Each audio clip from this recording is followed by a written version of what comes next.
저는 어릴 때부터 공부를 좀 잘하는 편이었어요. 그래서 시험을 보면 종종 반에서 1등을 차지했고, 시험 성적이 발표될 때마다 학교 명예 학생 게시판에 제 이름과 사진이 올라왔죠.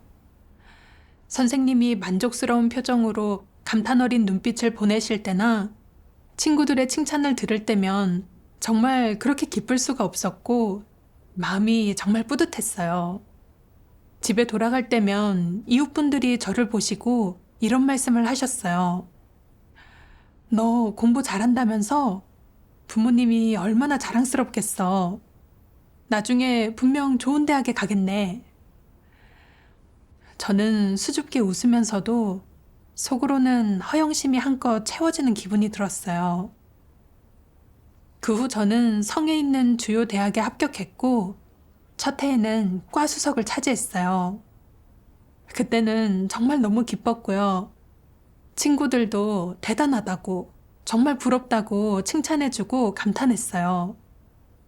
교수님도 저한테 큰 기대를 거셨죠. 그래서 저는 사람들 사이에서 제가 정말 뛰어난 사람이 된 것 같은 기분이 들었어요. 근데 대학 생활은 중고등학교 때처럼 그렇게 바쁘지는 않았어요. 비교적 자유롭고 분위기도 좀 느슨했죠. 수업 시간에도 사회과학 이론을 좀 배우는 정도였고, 이론 용어만 기계적으로 외웠어요. 가끔은 이런 이론들을 공부하고 외우는 게 무슨 의미가 있나 싶었고, 그저 시험을 본다는 마음으로 수업에 임할 때가 더 많았어요.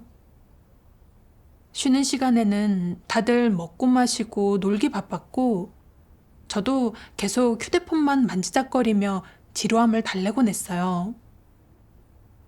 그러다 보니 이런 생각이 들었죠. 사람이 산다는 게 그냥 이렇게 시간이나 보내는 게 다일까?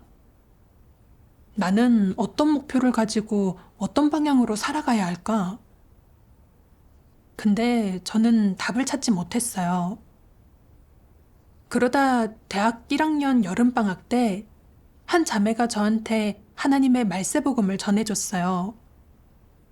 예배를 드리면서 하나님 말씀을 먹고 마시다 보니 저는 하나님께서 인류를 구원하시기 위해 3단계 사역을 하셨다는 사실을 알게 됐어요.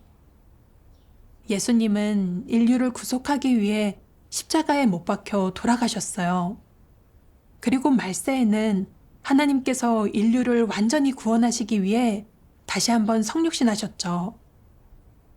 그분은 많은 진리를 선포하셔서 말씀으로 사람을 심판하고 정결케 하시고, 사람이 죄의 속박에서 완전히 벗어나 하나님 나라에 들어가게 하시죠. 그걸 깨닫고 나니까 인류를 구원하시려는 하나님의 진심과 인류를 향한 하나님의 사랑이 정말 깊이 느껴졌어요. 저는 큰 감동을 받고 하나님을 열심히 믿으면서 진리를 추구하기로 결심했죠. 그 후에 형제자매들이 지금은 하나님 나라 복음이 크게 확장되는 중요한 시기라고 교제해줬어요. 복음 확장을 위해 자신의 힘을 바쳐서 더 많은 사람들이 하나님 앞으로 나아와 하나님의 구원의 은혜를 받아들이게 하는 게 가장 가치 있는 일이라고 했죠. 그러면서 저한테 본분을 이행하지 않겠냐고 묻더라고요. 저는 솔직히 좀 망설여졌어요. 본분을 이행하려면 시간과 에너지를 많이 쏟아야 할 테고, 지금도 경쟁이 이렇게 치열한데 혹시 성적에 지장이 생기면 어떡하지? 하나님을 열심히 믿고 피조물의 본분을 이행하는 길을 선택해야 할까? 아니면 학문과 지식을 열심히 익혀서 좋은 성적을 받고 좋은 앞날을 맞이해서 사람들한테 인정받는 삶을 살아야 할까? 저는 어느 쪽을 선택해야 할지 몰라서 자매한테 좀 더 생각해 보겠다고 대답했어요. 며칠 동안 저녁마다 혼자 캠퍼스를 걸었어요. 좋은 성적을 받으려고 늦게까지 힘들게 공부하는 학우들을 보니까 마음이 조금 막막해지더라고요. 다른 사람들처럼 학업과 앞날을 위해 노력해야 할까? 아니면 하나님을 따르면서 본분을 이행하는 길을 선택해야 할까? 그 후에 저는 하나님 말씀을 봤어요. 전능하신 하나님 말씀. 본디 가진 것 하나 없던 외로운 영혼이 창조주의 주제와 예정으로 부모와 가족을 얻고 인류의 일원이 되는 기회를 얻었으며 삶을 경험하는 기회를 얻고 세상을 체험할 기회를 얻었다. 그리고 창조주의 주제를 느끼고 창조주의 만물 창조가 얼마나 경이로운지 인식할 수 있는 기회. 나아가 창조주의 권병을 알고 그 권병 아래에 돌아와 복종할 기회 역시 얻었다. 그러나 대부분의 사람들이 순식간에 지나가는 이 드문 기회를 제대로 잡지 못한다. 사람은 평생의 에너지를 운명과 맞서 싸우는 데에 쓰고 가족을 부양하고 명성과 재물 사이를 오가며 일생을 바쁘게 살아간다. 사람들은 가족, 돈, 명예, 이익 등을 소중히 여기고 삶에서 가장 가치 있는 것들이라 생각한다. 모두들 운명이 기구하다고 불평하면서도 사람은 왜 사는가? 어떻게 살아야 하는가? 삶의 가치와 의미는 무엇인가처럼 사람이 꼭 알아야 하고 탐구해야 할 문제들은 뒷전으로 미룬다. 일생 동안 세월이 얼마나 흐르든 명예와 이익만 분주히 좇는다. 청춘이 지나가고 머리가 새고 얼굴에 주름이 질 때까지 명예나 이익이 나이 드는 것을 막을 수 없고 돈이 공허한 마음을 채워줄 수 없다는 사실을 알게 될 때까지 그 누구도 생로병사의 법칙과 정해진 운명에서 벗어날 수 없음을 이해하게 될 때까지 그렇게 살아간다. 사람은 어쩔 수 없이 삶의 마지막 관문을 마주한 뒤에야 백만장자도 귀한 신분과 높은 지위를 가진 사람도 죽음을 피할 수는 없으며 모든 사람은 반드시 그 본래의 자리, 즉 가진 것 없는 외로운 영혼으로 되돌아가야 함을 진정으로 이해하게 된다. 사람의 일생에서 하나님을 믿고 진리를 추구하며 피조물의 본분을 제대로 이행하는 것 이외에는 무엇을 하든 전부 헛되며 기억할 가치가 없다. 네가 경천동지하는 큰일을 하고 하늘과 달에 올라가 봤다 하더라도 소용이 없다. 내 과학 연구의 성과가 인류에게 약간의 이익과 도움이 되었다 하더라도 소용이 없다. 이 모든 것은 다 없어질 것이다. 없어지지 않는 유일한 것은 무엇이겠느냐? 오직 하나님 말씀만이, 오직 하나님에 대한 증거만이, 창조주를 증거하는 모든 작품들, 간증, 그리고 사람의 선행만이 없어지지 않을 것이다. 이것들은 영원히 남게 될 것이다. 이러한 것들은 너무나 가치 있다. 하나님 말씀은 정말 감동이었어요. 하나님께서 각 사람을 이 세상에 오게 하신 목적은 사람이 하나님의 주제를 깨닫고 하나님의 지혜와 권병을 느끼고 그래서 하나님께 순종하고 하나님을 경배할 수 있게 하려는 거예요. 근데 사람이 하나님의 뜻을 깨닫지 못하면 그저 이 세상에 한번 헛되이 왔다가 가는 것뿐이에요. 왜 왔는지, 왜 떠나는지, 왜 사는지도 알지 못한 채 말이죠. 뉴스를 보다 보면 인기 있고 돈도 많이 벌면서 물질적으로 풍족하게 살던 한 배우가 우울증으로 극단적인 선택을 했다거나 막대한 재산과 높은 지위를 누리던 한 유명인이 중병으로 세상을 떠났다는 소식을 종종 접하게 돼요. 또 집안에 연로하신 할아버지 할머니를 보면 두 분은 고학력 지식인으로 평생 치열하게 살아오시면서 한때는 빛나던 시절도 있었어요. 근데 늙음하게는 하루 종일 잡담으로 시간을 때우면서 공허하게 하루하루를 보내고 계시죠. 삶의 의미도 모른 채 무작정 죽는 날만 기다리면서요. 사람이 아무리 많은 지식을 배우고 아무리 큰 성취를 이뤄도 결국엔 다 덧없는 일이고 마지막에 이 사악한 낡은 세계가 멸망할 땐 모두 사라질 거란 걸 깨달았어요. 이런 과학 연구의 성과나 개인의 성취는 사람이 하나님을 알고 하나님께 돌아오도록 이끌어줄 수 없으니까요. 또 인생의 의미도 깨닫게 해줄 수 없고 사람이 폐괴 성품을 벗고 사람답게 살도록 해줄 수도 없는 거고요. 이런 성취가 생겨도 인류는 폐괴될 대로 폐괴됐고 게다가 지식도 사회의 어두운 현상을 전혀 해결하지 못하고 사람을 바른 길과 방향으로 이끌지 못해요. 그러니까 이런 지식과 개인의 성취는 그다지 의미가 없는 거예요. 하나님에 대한 하나님의 선민의 증거, 하나님 사역을 체험하고 거둔 수확만이 영원히 남는 거죠. 제가 만약 지식과 속세를 추구하는 데만 마음을 쏟으면서 평생 명예와 이익, 가정, 학업, 일을 위해 바쁘게 뛰어다니고 정작 진리를 추구하고 하나님을 알아가기 위해서 노력하지 않는다면 결국 아무런 진리도 깨닫지 못하고 하나님을 알지도 못하고 성품에도 변화가 없을 거예요. 그럼 그건 하나님 사역을 체험할 소중한 기회를 놓치는 게 아닌가요? 하나님은 이미 제가 인생의 방향을 찾도록 이끌어 주셨어요. 사람이 살아가면서 진리를 추구하고 하나님을 알아가기 위해 힘써야 한다는 걸 깨닫게 해주셨죠. 제가 피조물의 본분을 이행하는 것만이 하나님의 구원을 저버리지 않는 거고 이런 삶이 바로 진정 가치 있고 의미 있는 인생이란 걸 깨달았어요.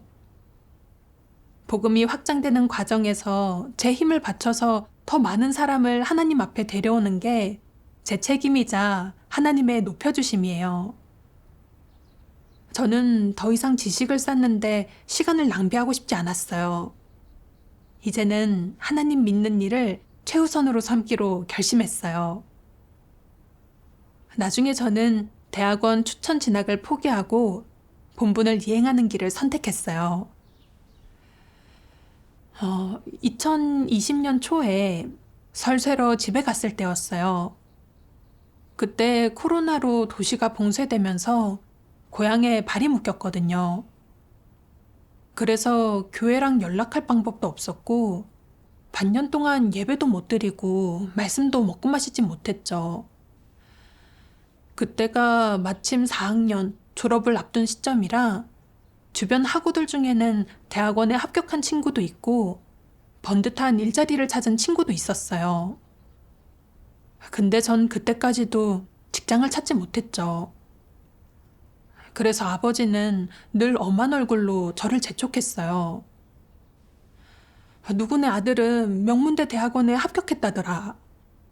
요즘은 대학원을 가는 게 추세이고 그래야 나중에 취업할 때도 경쟁력이 더 있는 거야. 너도 원래는 대학원에 가야 하는데 내 말도 안 듣잖아. 얼른 취직할 생각도 안 하고 졸업하면 대체 뭘 하려고 그러는 거냐?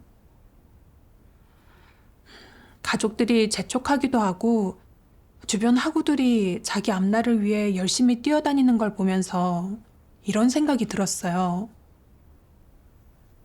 그래, 나도 곧 졸업이야.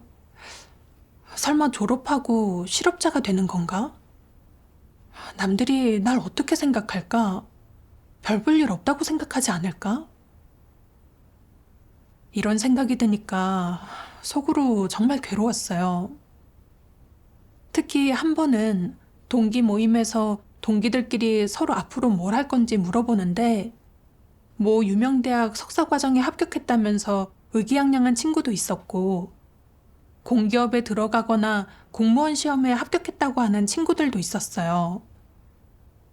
다들 서로 칭찬하고 치켜 세워주면서 합격 전후의 경험을 이야기하고 있었는데 저는 끼어들 틈이 없었죠. 모두들 화려하게 빛이 났고 얼굴에는 자랑스러운 미소가 넘쳤는데 저는 그걸 보면서 저절로 고개가 수그러들고 속으로 마음이 아팠어요. 전에는 내가 쟤들보다 공부를 잘해서 모두한테 부러움과 감탄의 대상이었어. 근데 지금은 다들 주요 대학 석사생이 되고 나만 학부생이야. 격차가 이렇게나 벌어졌는데 앞으로 사람들 앞에서 어떻게 고개를 들지? 나에 대해 남들이 가지고 있던 이미지가 순식간에 나락으로 떨어지는 게 아닐까? 저는 먹구름에 둘러싸인 기분이 들었어요. 친구들이 앞으로의 진로에 대해 물으면 그저 얼버무리거나 어색하게 한쪽으로 피했죠. 남들의 경멸하는 듯한 시선이 두려웠거든요. 모임 내내 속으로 너무 답답했죠. 학우들이 저를 아무것도 이루지 못했다고 무시하는 것 같았거든요. 저는 집에 돌아와서 한참을 울었어요. 어릴 때부터 남들의 울얼음과 칭찬 속에서 자라온 제가 지금은 남들보다 뒤처져 있었고 거기에서 느껴지는 커다란 격차가 충격으로 다가왔죠. 앞에 놓인 길을 어떻게 걸어갈지 막막하기만 했어요. 지금 내 학력으론 번듯한 일자리는 어림도 없는데 나는 석사학위를 가진 동창들보다 뒤처져서 살아야 할 운명인 걸까? 이런 생각 때문에 아무래도 내키지가 않았어요. 그래서 결국 대학원 시험을 보기로 마음을 굳혔죠. 그 후에 교회에 연락했어요. 형제자매들한테 고향에 내려가 대학원 시험 준비를 하겠다고 말했죠. 예배는 평소에 그냥 가끔씩만 드리겠다고 했고요. 근데 형제자매가 지금 사람이 필요한 본분이 하나 있는데 제가 맡아주면 좋겠다고 하는 거예요. 그때 저도 알고는 있었어요. 하나님을 믿고 진리를 추구하는 건 좋은 일이고 본분을 이행하지 않는 건 하나님이 베풀어 주신 것에 대해 부끄러운 일이라는 걸요. 근데 시험까지 몇 달밖에 남지 않았고 이건 제 체면을 만회할 마지막 기회였어요. 대학원 시험이라는 발판을 통과해야만 고학력 동창들을 똑바로 쳐다볼 수 있고 저에 대한 가족들의 기대에도 부응하면서 친척과 친구들 앞에서도 고개를 들고 당당하게 살 수 있을 것 같았어요. 만약 지금 시험을 포기하면 더 이상 성공할 희망이 없지 않겠어? 이런 생각에 저는 선뜻 내키지가 않았어요. 그래서 결국 형제자매한테 풀타임으로 본분을 이행하기는 힘들고 시험 준비를 하면서 힘닿는 데까지 본분을 이행하겠다고 했어요. 그리고 몇 개월 동안 커다란 압박감에 시달렸죠. 낮에는 본분을 이행하거나 예배를 드렸고 저녁에 집에 돌아오면 두터운 시험 자료를 앞에 두고 졸음이 밀려와도 억지로 눈을 뜬 채 무슨 일이 있어도 그날 정해둔 학습 분량을 마치려고 안간힘을 썼죠. 아침이 밝아오면 피곤이 풀리지도 않은 몸을 벌떡 일으켜서 다시 공부에 매달렸어요. 저는 스스로한테 조금도 느긋해질 틈을 주지 않았어요. 장을 보거나 밥을 하고 설거지를 할 때도 음원 자료를 틀어놓고 공부했죠.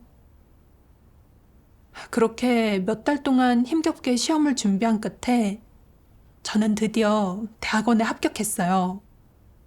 성적을 보는 순간 말로 다 할 수 없을 만큼 벅차오르더라고요. 드디어 체면을 만회하고 가족과 친구들 앞에 당당히 고개를 들 수 있게 됐고 남들한테 무시당할 걱정도 할 필요가 없어진 거예요. 제 합격 소식을 듣고 동창들도 잇따라 축하 인사를 건넸어요. 아빠는 입이 귀에 걸릴 만큼 기뻐하시면서 이웃과 친척들한테 자랑하지 못해 안달이셨죠. 집에 돌아오니 이웃들도 저한테 엄지를 치켜 세우고 칭찬을 아끼지 않았죠. 대학원에 합격했다면서 정말 대단하다.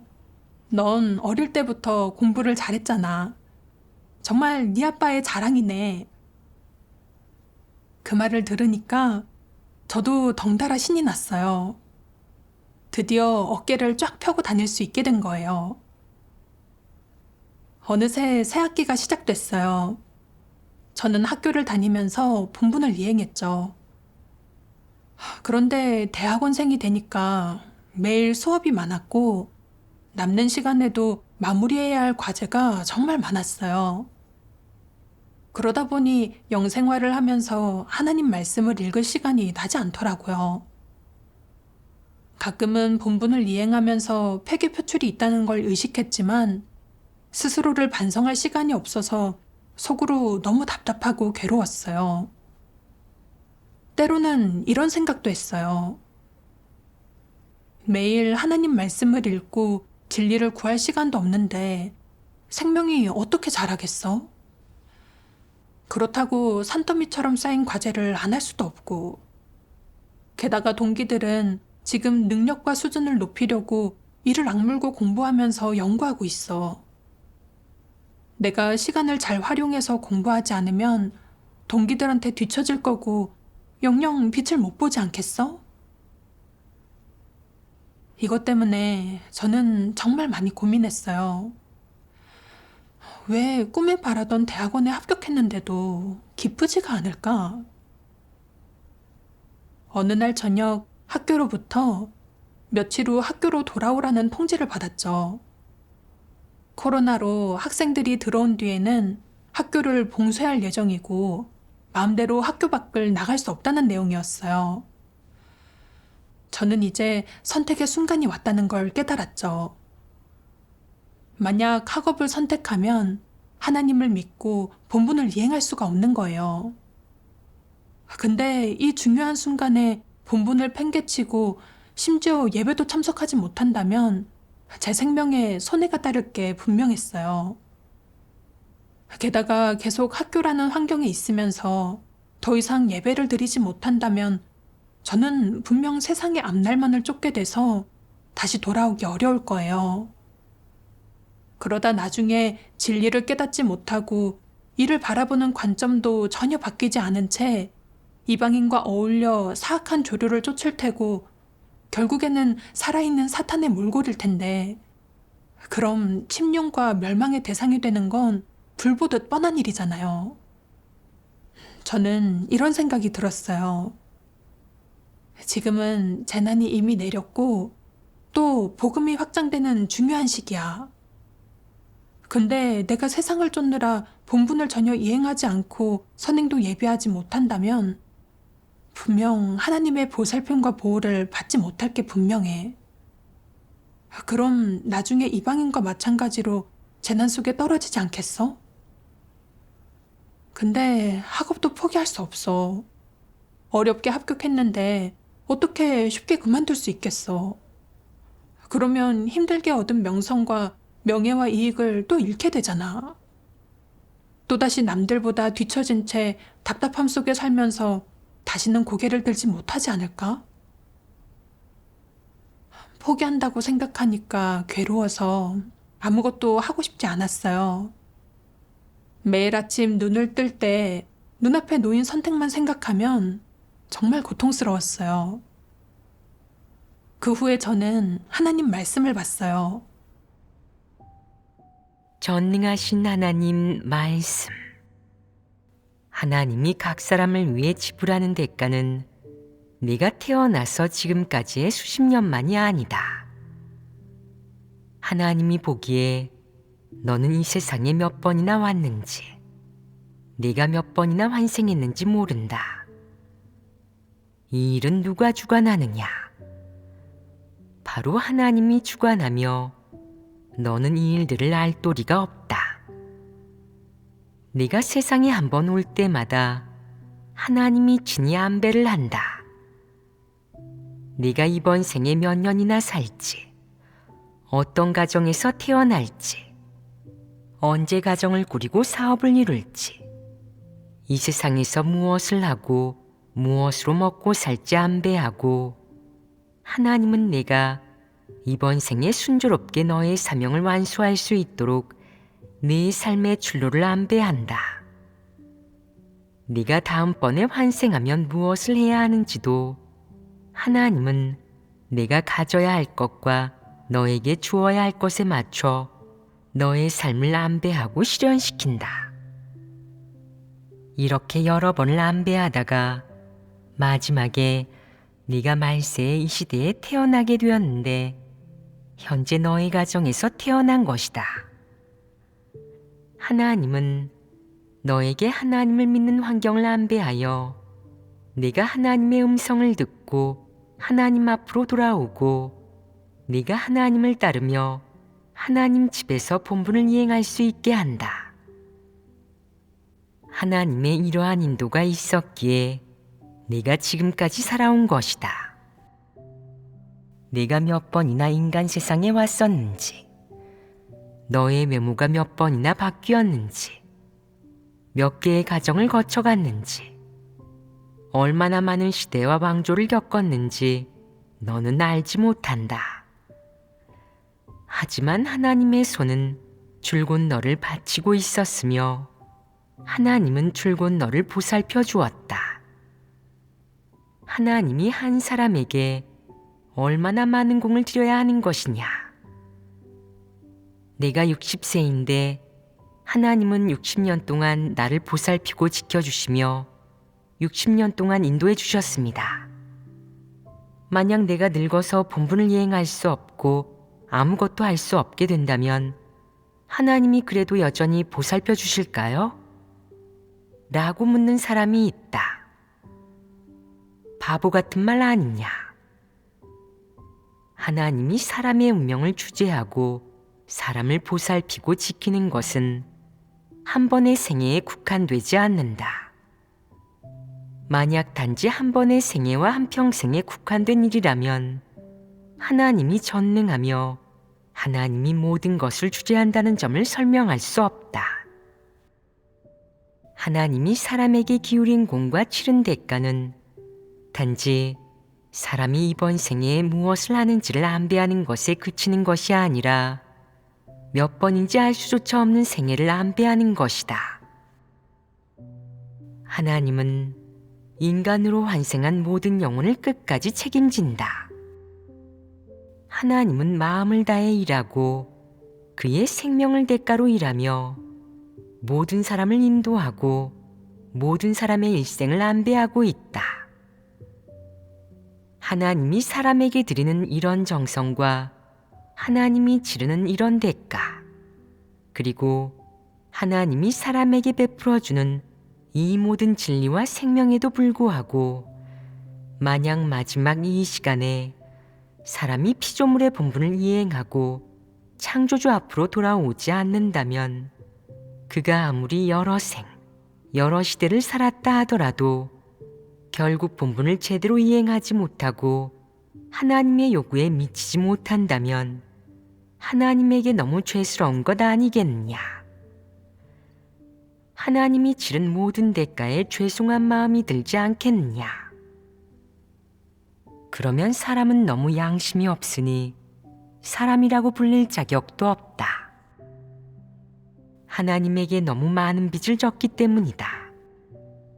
그러니 사람이 일생 동안 전생은 말할 필요도 없이 현생만 논하더라도 만약 자신의 사명을 위해 자신이 좋아하는 물질적 누림과 화목한 가정과 같은 몸 이외의 것을 버리지 못한다면 하나님이 너를 위해 치른 대가와 하나님의 사랑에 보답하기 위해 육적 즐거움을 버리지 않는다면 이 사람은 너무 비양심적이다. 사실 사람이 하나님을 위해 어떠한 대가를 치른다 해도 모두 가치가 있다. 하나님이 사람을 위해 치른 대가에 비하면 사람이 바치고 헌신하는 것이 뭐 얼마나 되겠느냐. 그 정도의 고통이 뭐 그리 대단하겠느냐. 하나님이 얼마나 많은 고통을 받았는지 알기나 하느냐. 사람이 받는 그 정도의 고통은 하나님이 받은 고통에 비하면 거론할 가치도 없다. 더군다나 지금 내가 본분을 이행해 얻게 되는 것은 진리와 생명이고 마지막에 살아남아 하나님 나라에 들어가게 되니 이 얼마나 대단한 복이냐. 하나님을 따르는 기간에 네가 고통을 받든 대가를 치르든 사실 이는 하나님과 협력하는 것이므로 하나님이 하라는 대로 우리는 하나님의 말씀을 듣고 하나님의 말씀대로 실행해야 한다. 하나님을 거역하거나 슬프게 하는 일을 하지 말아야 한다. 하나님과 협력하면 네가 약간의 고통도 받아야 하고 어떤 것들을 포기하고 내려놓기도 해야 한다. 명리, 지위, 금전, 세속의 즐거움, 그리고 결혼, 직장, 세상에서의 진로 등등 이런 것들을 포기해야 한다. 내가 이런 것들을 포기하면 하나님이 아느냐? 하나님이 볼 수 있느냐? 볼 수 있습니다. 하나님이 보면 어떻게 하겠느냐? 하나님은 마음의 위안을 얻고 기뻐하실 겁니다. 하나님은 그저 기뻐하면서 내가 치른 대가가 효과를 보았다. 사람이 나와 협력하기를 원하고 사람이 이러한 의지를 가졌으니 나는 사람을 얻었다. 라고 하지 않을 것이다. 하나님이 기쁘고 즐거워하든 혹은 만족해하고 위안을 얻든 하나님은 이런 태도만 취하는 것이 아니라 더 나아가 일을 하려 하고 또 사역으로 이룬 성과도 보려고 한다. 그렇지 않다면 하나님이 사람에게 요구하는 것이 의미가 없어진다. 사람에 대한 하나님의 은총, 사랑, 긍휼은 태도일 뿐만 아니라 사실이기도 하다. 무슨 사실이냐? 바로 하나님이 네 내면에 하나님 말씀을 더하여 네가 내면에서 깨우침 받고 하나님의 사랑스러움을 보게 하고 이 세상이 도대체 어떻게 돌아가는 것인지 보게 하고 네 마음을 밝게 하여 하나님의 말씀과 진리를 깨닫게 하는 것이다. 그리하여 너는 자신도 모르는 사이에 진리를 얻게 된다. 하나님은 너에게 실제적으로 매우 많은 사역을 하여 네가 진리를 얻게 한다. 네가 진리를 얻고 가장 귀중한 것, 즉 영원한 생명을 얻으면 하나님의 마음이 흡족할 것이다. 사람이 진리를 추구하고 하나님과 협력하기를 원하는 것을 보면 하나님은 기뻐하고 만족해한다. 또한 하나님의 태도가 생기고 하나님은 태도가 생기는 동시에 일을 한다. 하나님은 사람을 칭찬하고 축복한다. 하나님이 나는 너에게 상을 내릴 것이다. 이는 내가 마땅히 받아야 할 축복이다. 라고 하면 너는 진리와 생명을 얻게 된다. 네가 창조주를 알게 되고 창조주의 인정을 받는데 네 마음이 여전히 공허하겠느냐? 공허함이 사라진다. 너는 충실함과 즐거움을 느낀다. 이는 가치 있는 삶 아니냐? 이것이 바로 가장 가치 있고 의미 있는 인생이다. 하나님 말씀을 통해 깨달았어요. 하나님은 제가 지금까지 걸어오는 동안 한 걸음 한 걸음 저를 인도하고 보살피고 지켜주셨어요. 하나님은 내가 말세에 태어나서 복이 있게도 하나님의 말세 사역을 받아들이도록 해주셨어. 나보고 미래나 사업을 쫓으라는 게 아니라 공급해주시는 하나님 말씀을 받아들여서 진리를 깨닫고 피조물의 본분을 이행하길 원하신 거야. 하나님께서 사람한테 예비하신 가정과 직장은 다 일시적인 거야. 내가 만약 가족의 기대를 충족시키고 눈앞의 물질적 누림과 명예와 이익 때문에 하나님의 구원을 거부하고 피조물의 본분을 이행하기를 거부한다면 나는 하나님의 공급을 저버리게 되고 구원받을 절호의 기회를 잃게 되지 않겠어? 내가 지금 본분을 이행하기로 선택한다면 개인적인 이익은 조금 포기한 셈이지만 가장 귀한 진리를 얻고 마지막엔 하나님께 구원받아 살아남을 수 있어. 그렇다면 그건 가장 커다란 혜택이야. 이렇게 생각하니까 정말 감격스러웠어요. 하나님께서 저와 마주 보시면서 저를 격려하고 인도하시는 느낌이 들었고, 저도 힘을 얻었어요. 저는 또 후회 없는 선택이란 체험 간증 영상을 봤어요. 자매는 하나님을 믿고 복음을 전하기 위해 의연하게 칭화대 진학을 포기했어요. 또 자매가 선생님한테 복음을 전할 때 그 선생님은 너무 감동받아 기쁨의 눈물을 흘렸어요. 그 선생님이 계속해서 주님이 오기만을 기다렸는데 드디어 오랫동안 바라던 하나님의 복음을 만나게 됐으니까요. 이런 내용을 보고 저는 정말 감동받았어요. 제 주변에 많은 동기나 친구들이 떠오르더라고요. 다들 인생의 진정한 의미를 깨닫지 못하고 사탄의 권력 아래서 너무 괴롭게 살고 있어. 나는 복되게도 하나님의 말세복음을 먼저 받아들였으니까 마땅히 책임을 짊어지고 열심히 진리를 추구하고 진리를 갖춰야 해. 그리고 나서 하나님의 복음을 널리 전해서 더 많은 사람을 하나님 앞으로 데려와야 해. 다들 하나님의 심판으로 정결케 되고 구원받아 하나님의 축복과 인도 안에서 살아가도록 말이야. 그러면 얼마나 행복할까? 이런 생각 끝에 저는 학업을 포기하고 하나님을 믿기로 했어요. 근데 막상 선택해야 할 때가 되니까 여전히 좀 괴로웠어요. 내가 만약 학교를 그만두면 앞으로 다시는 두각을 나타낼 기회가 없을 거야. 가족과 친척, 친구, 이웃들의 칭찬이 내려놓기 힘든 명예가 되어버렸던 거예요. 고통 속에서 하나님 말씀을 보게 됐어요.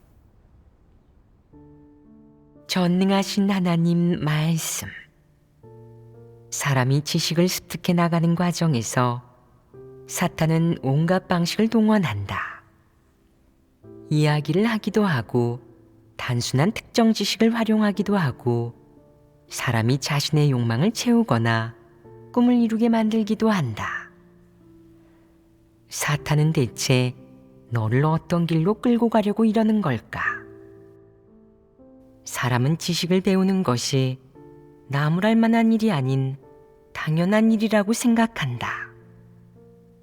좋게 말해서 원대한 이상과 포부를 가진다는 것은 패기가 있다는 뜻이고 그것이 삶의 올바른 길이라는 것이다. 자신의 이상을 실현하고 일생 동안 크게 성공하는 게 더 빛나는 삶 아닌가? 가문을 빛내고 이름을 후세에 떨칠 수 있으니 좋은 일이지 않은가? 라고 생각한다. 세상 사람이 보기에 이는 좋은 일이고 정당한 일이고 긍정적인 일이다. 그러나 음흉한 속셈을 가지고 있는 사탄이 사람을 그러한 길로 유도하는 것으로 그칠까? 당연히 아니다. 사실 얼마나 원대한 이상을 품고 있든 얼마나 현실적이고 정당한 바람을 가지고 있든 사람이 실현하고자 하는 것 그리고 추구하고자 하는 것은 두 단어에서 벗어나지 않는다. 이 두 단어는 모든 사람의 삶에 있어 굉장히 중요한 것으로 이것이야말로 사탄이 사람에게 주입하려고 하는 것이다. 어떤 두 단어겠냐? 바로 명예와 이익이다. 사탄은 과격한 방식이 아닌 매우 부드럽고 사람의 관념에 잘 맞는 방식을 써서 사람이 부지불식간에 사탄의 생존 방식과 생존 법칙을 받아들이도록 하고 인생의 목표와 방향을 세우게 한다. 또한 자기도 모르는 사이 인생의 꿈을 가지게 한다. 그 인생의 꿈은 겉으로 내세우는 말이 아무리 그럴듯하게 포장되어도 결국에는 명예와 이익에서 벗어날 수 없다. 어떤 위인이나 유명인이든 모든 사람이 평생 동안 좇는 것은 명예와 이익 두 가지뿐이다. 사람은 명예와 이익만 있으면 부귀영화를 누리고 인생을 즐길 수 있는 미천이 생긴 것이라고 생각한다. 명예와 이익만 있으면 유흥과 육적인 향락을 거리낌 없이 즐길 수 있는 미천이 생긴 것이라고 생각한다. 사람은 자신이 원하는 명예와 이익을 거머쥐기 위해 기꺼이 그리고 무의식적으로 자신의 몸과 마음, 심지어 자신의 모든 것, 미래와 운명마저 사탄에게 확실하게 넘겨버린다. 그러고는 이에 대해 전혀 의구심을 갖지 않고 자신에게 속한 것을 되찾을 줄도 모른다. 사람이 사탄을 이렇게 의지하고 사탄에게 충성하게 된 이상 스스로를 통제할 수 있겠느냐? 틀림없이 불가능할 것이다. 사탄에게 완전히 지배당하고 그 늪에 빠져 헤어나올 수 없게 된다. 사람이 명예와 이익에 사로잡히면 광명도, 정의도, 아름다움과 선함도 더 이상 찾지 않게 된다. 사람에게 명예와 이익의 유혹이 너무나 강할 뿐만 아니라 이것들은 사람이 평생 동안 심지어 영원히조차도 끝이 없는 것들이기 때문이다. 실제로 그렇지 않으냐? 하나님 말씀을 통해 점차 깨닫게 됐어요. 출세해라, 가문을 빛내라. 모든 게 다 쓸모없고 오직 공부만이 최고다.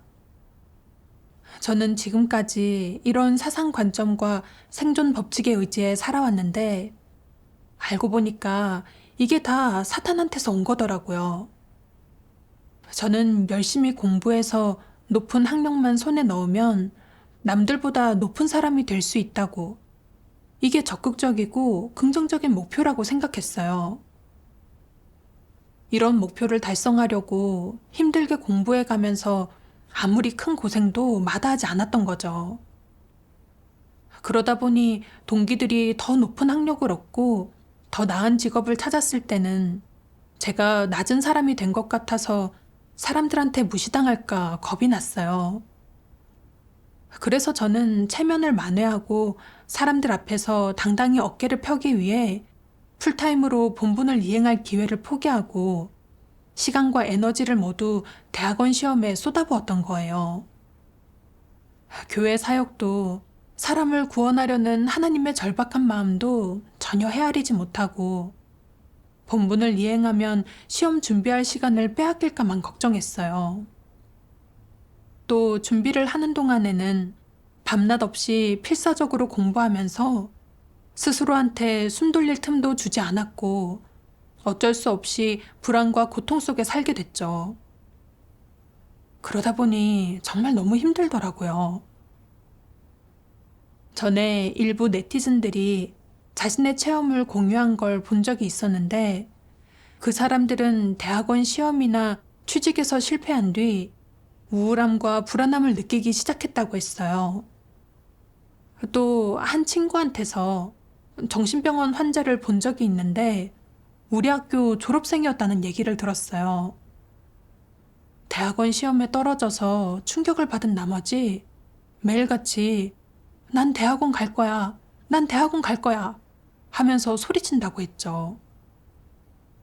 또 대학이나 대학원에 떨어진 많은 사람들이 장래도 없고 명예와 이익도 얻지 못하고 사는 게 의미도 없다는 생각에 자살을 택한다고도 했어요. 이런 생생한 예들이 다 사탄의 괴롭힘으로 초래된 결과잖아요. 저도 그랬어요. 그냥 미래와 명예 이익만 쫓다가 그 속에 깊이 빠져버렸고 열심히 하나님을 믿으면서 진리를 추구하고 제 폐괴 성품을 변화시키려는 마음은 전혀 없었어요. 저는 그제서야 사탄의 음험하고 사악한 속셈을 확실히 알게 됐어요. 사탄은 명예와 이익으로 저를 유혹해서 제 몸과 마음을 괴롭혔고 제가 하나님 앞에 나아와 진리를 추구하고 구원받을 기회를 망치려 했어요. 저는 또다시 하나님 말씀을 봤어요. 전능하신 하나님 말씀. 사회적 지위가 매우 낮고 가정 형편이 궁핍하며 학력도 높지 않은 한 사람이 착실하게 하나님을 믿고 진리와 긍정적인 사물을 사랑한다면 하나님이 보기에 그 사람의 신분이 높겠느냐 아니면 낮겠느냐, 귀하겠느냐 아니면 천하겠느냐. 귀하다. 이런 면에서 봤을 때 한 사람의 신분의 높고 낮음, 귀하고 천함은 무엇에 달려 있겠느냐? 바로 하나님이 어떻게 보는지에 달려 있는 것이다. 하나님이 너를 진리를 추구하는 사람으로 본다면 너는 값지고 귀하며 귀중한 그릇이겠지만 내가 진리를 추구하지 않고 하나님에게 진심으로 헌신하지 않는 것을 본다면 너는 하찮고 귀하지 않으며 비천한 그릇일 것이다. 내 학력이나 사회적 지위가 아무리 높아도 진리를 추구하지 않고 깨닫지 못하면 내 신분은 높아질 수 없다. 설령 너를 옹호하고 추앙하며 숭상하는 사람이 많다고 해도 너는 천한 존재일 뿐이다. 그렇다면 하나님은 어째서 사람을 이렇게 보겠느냐? 사회적 지위가 이토록 높고 많은 사람에게 추앙받으며 심지어 명망이 그토록 높은 존귀한 사람이 어째서 하나님의 눈에는 비천해 보이겠느냐? 하나님이 사람을 보는 관점과 사람이 사람을 보는 관점은 어째서 정반대인 것이냐? 하나님이 의도적으로 사람과 대립하겠느냐? 절대 아니다. 하나님은 진리이자 공의이지만 사람은 폐괴된 인간이며 진리나 공의가 없기 때문이다. 하나님이 사람을 판단할 땐 하나님의 기준이 있다. 진리가 바로 하나님의 판단 기준이다. 이렇게 말하면 다소 추상적일 수 있으니 다르게 말해보자. 하나님의 판단 기준은 하나님과 진리, 긍정적인 사물을 대하는 사람의 태도를 바탕으로 한다. 이렇게 말하면 추상적이지 않을 것이다. 하나님 말씀을 통해 깨달았어요. 하나님께서 한 사람을 판단하실 때는 그 사람의 학력과 사회적 지위를 보시지 않고 진리와 하나님을 대하는 그 사람의 태도를 보시죠.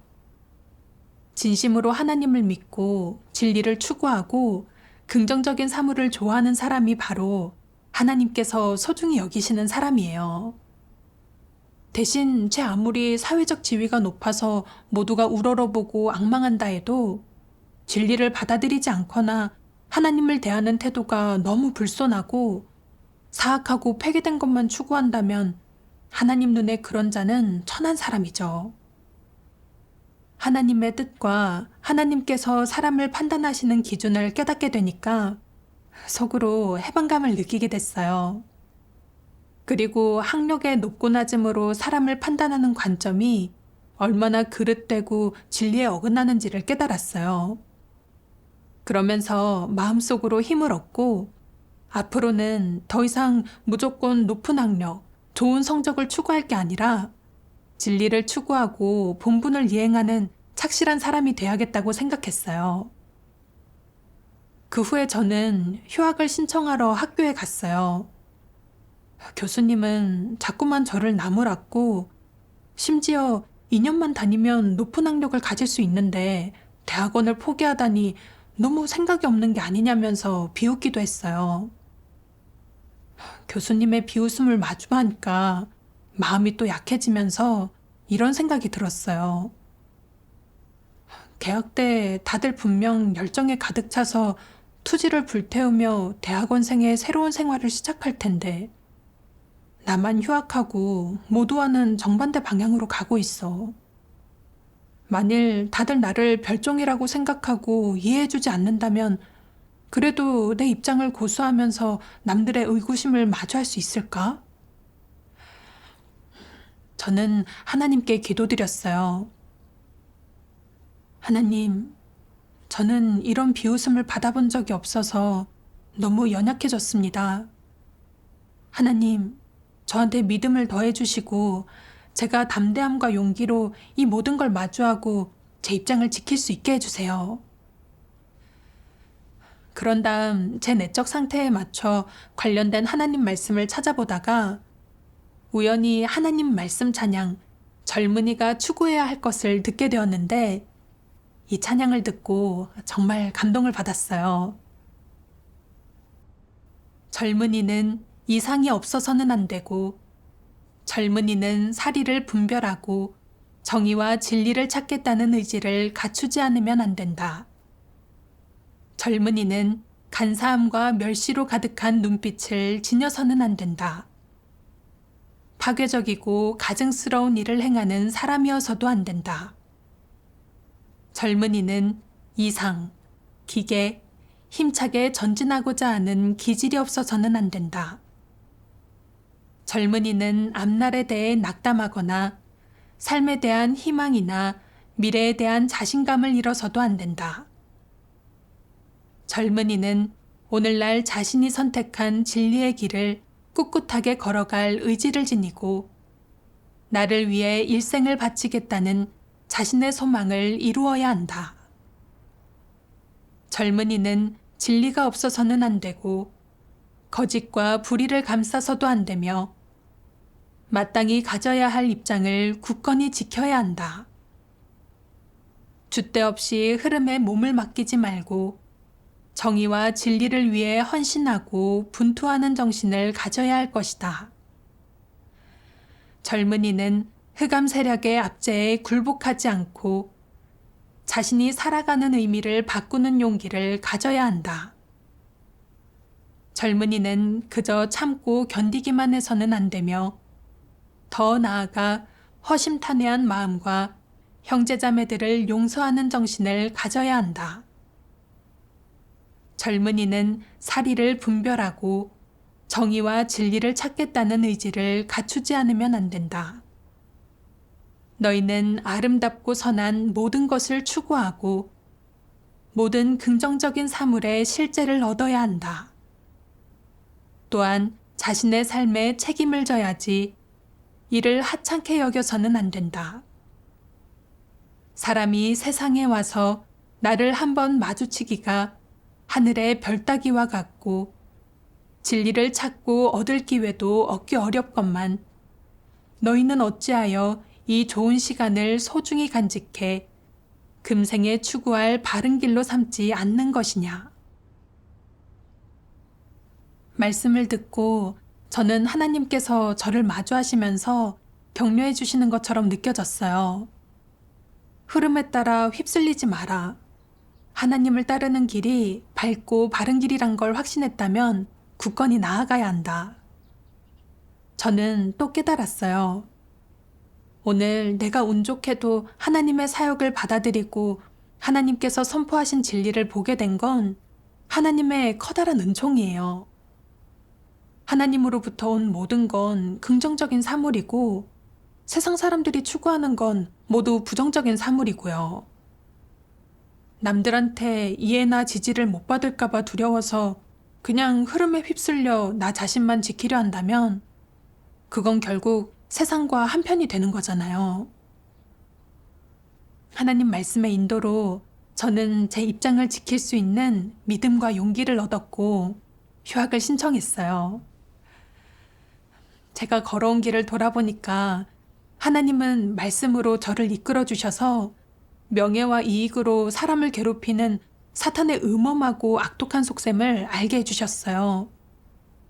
덕분에 저는 명예와 이익만 쫓던 깊은 수렁에서 벗어나 말씀의 인도에서 오는 기쁨과 평안을 누리게 됐고 사람을 구원하는 하나님의 애쓰시는 마음을 깨닫게 됐어요.